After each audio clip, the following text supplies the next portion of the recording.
Hello, everybody, and thank you very much for joining me for another Alfred Hitchcock Presents review. Today I will be talking about Season 2, Episode 32, The Hands of Mr. Ottermole, starring Theodore Bikel as Sergeant Ottermole. And this is just an average episode, in my opinion. The good things about this episode, it's pretty creepy and atmospheric, and it's very well acted. The not so great things about this episode, it's very, very predictable, in my personal opinion. And there's also a scene in the middle of this episode that is very, very padded, and it kind of disrupts the flow of the episode, in my opinion. So overall, just an average watchable episode for me. So we start, our setting is London, 1919. The episode is very specific about this. And we're introduced to a man named Herbert, but he's not our main character in a twist from the normal formula. He is actually killed. He's strangled in a very creepy and disturbing scene. He's killed when he opens the door to his home. We also learn that the lady also in the house, probably his wife, although I don't think the episode says, is also killed at this time. And then we are introduced to our main character, a Sergeant Ottermole, who is investigating the scene. And it doesn't seem like there's any witnesses or anyone knows what happens. We are introduced to Herbert's nephew, and that's how we find all this information out. There's also a constable on the case, and he's asking people questions from the neighborhood. They're trying to find a motive for the killer, but we don't have one at this point.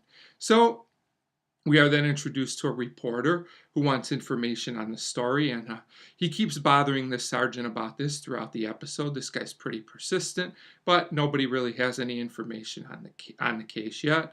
So then at this point of the episode, we get another killing. A lady on the street is killed, and it still seems like there's no progress and no motive to the case. There's never any witnesses or anything, which is very strange.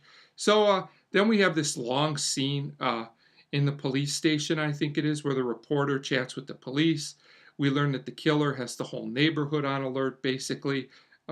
And the reporter also seems to know a lot about this subject. He seems to really be kind of obsessed with this, actually, kind of giving us a mislead that the reporter might be the killer at this point. But I knew better at this point. I was pretty sure that wasn't the case for a couple of reasons, which I'll get into. But this scene was very long and very padded. It seemed like the reporter just kept kind of saying the same thing over and over again, and it didn't really go anywhere. But it was fine, I guess. I just felt like it kind of disrupted the flow of the episode a little bit. So basically, the police are still on the lookout for the killer.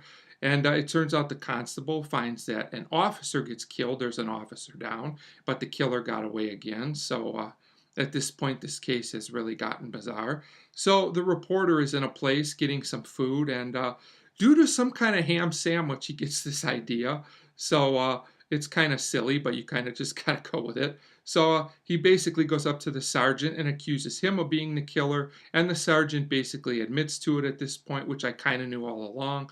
The title of the episode kind of gives away who the killer is. I was hoping there'd be some kind of mislead or twist, but there really wasn't. So the sergeant, of course, tries to kill the reporter at this point, but luckily there are other police around, and they basically take down Ottermole.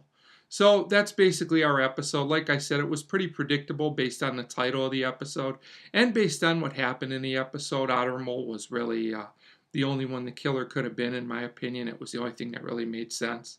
Like I said, the episode is a little bit padded, but it is very creepy and atmospheric, and the acting is good.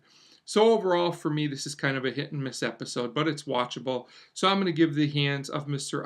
Ottermole a 2.5 out of 5. But I would say if you like these kind of creepy, suspenseful episodes, you might enjoy this one. Otherwise, it's not essential in my opinion. So a 2.5 out of 5 for The Hands of Mr. Ottermole. And as always, thank you very much for watching.